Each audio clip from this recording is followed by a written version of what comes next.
Okay, I'm back now. While I was gone, I did a few more first layers. These, same as like I showed you. And I'll work on them also after we do this one. This one's still a little wet up here, but it doesn't matter. So now we do our second layers, and I'm going to use a smaller brush.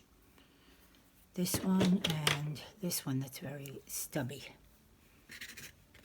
This almost works like a pen. It's so short, it's like almost walking with a pen or a paint pen. And also the big one, I'm going to use this bigger one too. So they've all blended together. I like that. It's a great background to go forward with. I'm going to start with my thicker brush. Okay. And I just dip it into here, dab it off a little bit, and just holding it kind of flat, I'll just go across like this, and whatever pattern comes is what you get. We're not all going to have the same because all our brushes are different, but you just kind of lay it flat like this and kind of drag it across. See how you get that great effect of the darker line on the outside and thin in the middle? And then I can just dab it in some water. And I'm going to do that down here. And that's all. And I'll clean this brush off, put it in the water. And now I'm going to use my little stubby brush.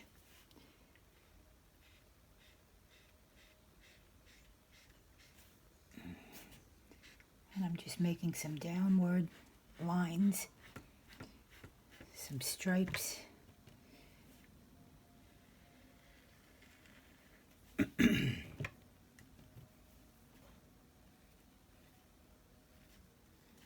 Some dots. Excuse me.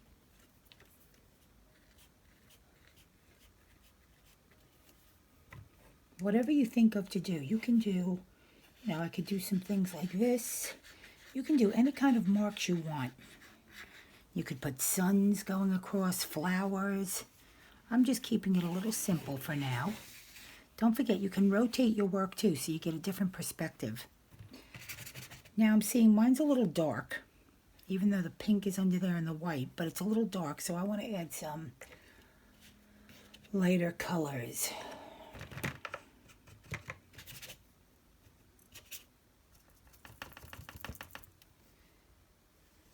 Some bright yellow.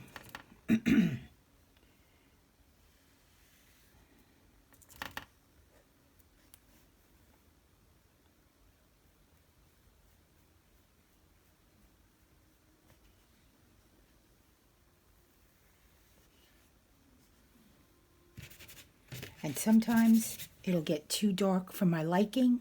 So when it's dry, I'll go over it with a white paint pen or white paint or a white Signo gel pen. Like this. It's a little too dark for me down here. I would like a little more white, but I can add it later.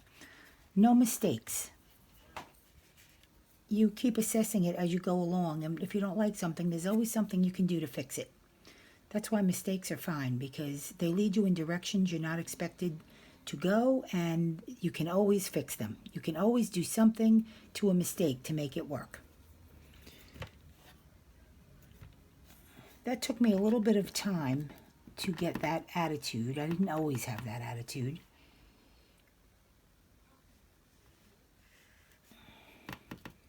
You learn it over time. But no one ever taught me either. I found out on my own, so I'm telling you ahead of time. There's no mistake too big that you can't fix it. It may not turn out the way that you originally saw the piece in your mind, but that doesn't mean you can't fix your mistakes to make something pretty, beautiful, or something different that you will like.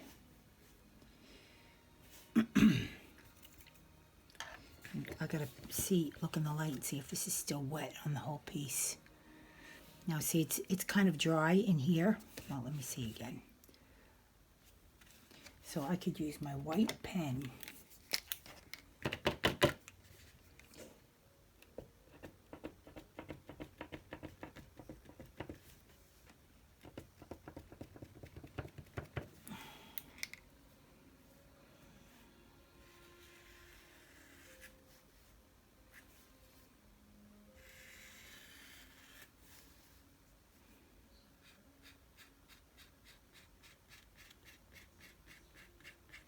You could also use white paint.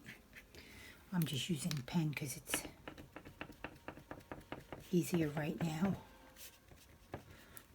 See, it looks a little better now because I just lightened it up.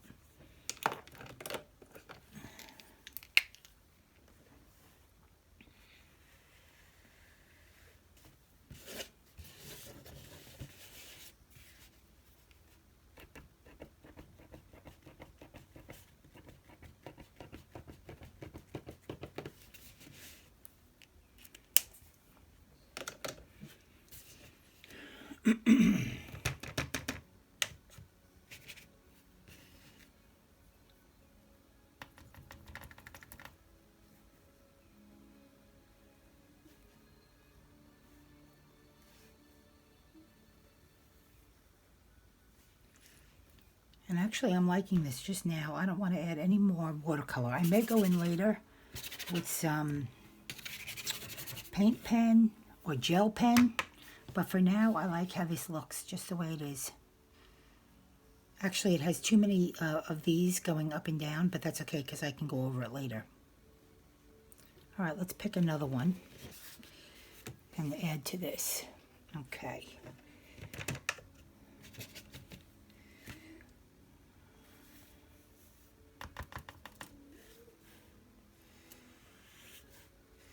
All right, I'm using yellow.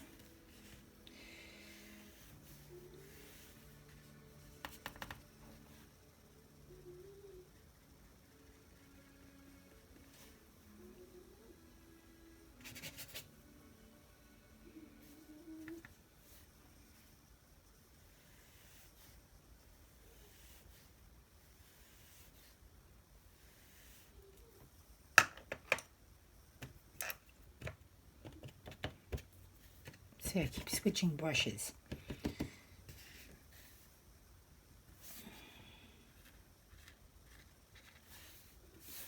This orange looks a little too muddy on the green.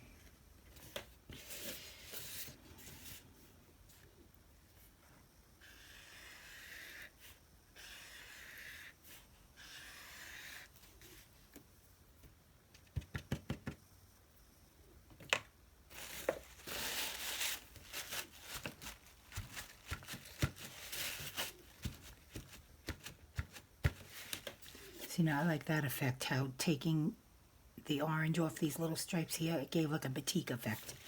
That's what I love. It's a little, like you could see the edges, but the inside is more. Also, you can do this to just dry your paper too. You don't have to just be doing it to get an effect, although I like that. I don't like this in here. So, I don't like how that looks.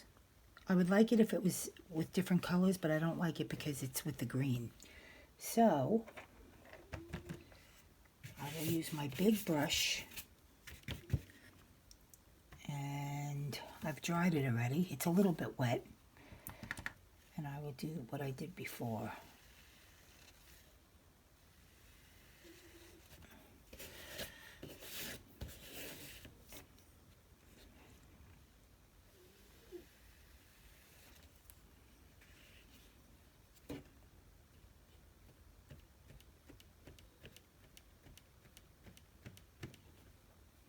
Great. Now I have to let this dry. The whole piece is too wet for me to add anything else. Okay, now I have this one. Let's see if it's all dry. No, it's a little bit wet on the dots, but I'll work around the dots. Since I have blue still on here, I think I'm going to go across on that. And maybe add a little more.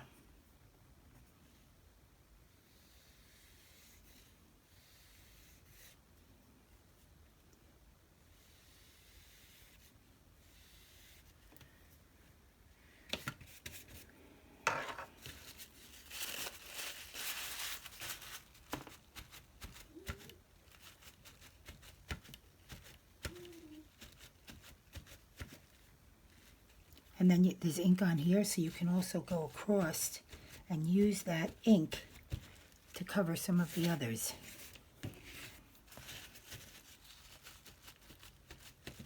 Well, that took it all off, basically. So now I'm using it like reverse. That's a nice effect too, see? The paper towel with the ink on it, with the watercolor on it.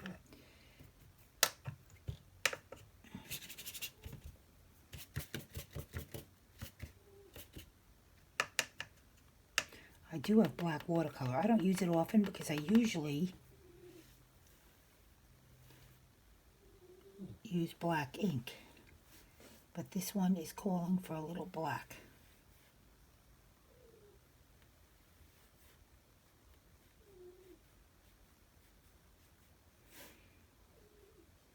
I can't say there's a rhyme or reason to when I decide that, but sometimes it's just black to the rescue for me.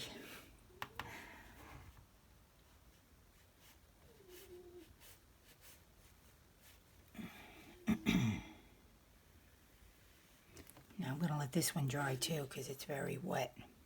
I'm kind of liking it as it is though. And here's my last one. And since I'm using black, I'm just going to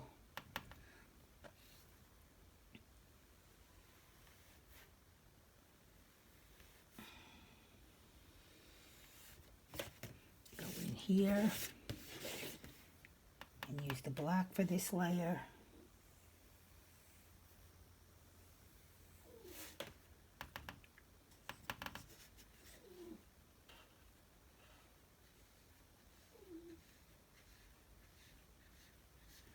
And that's it for now.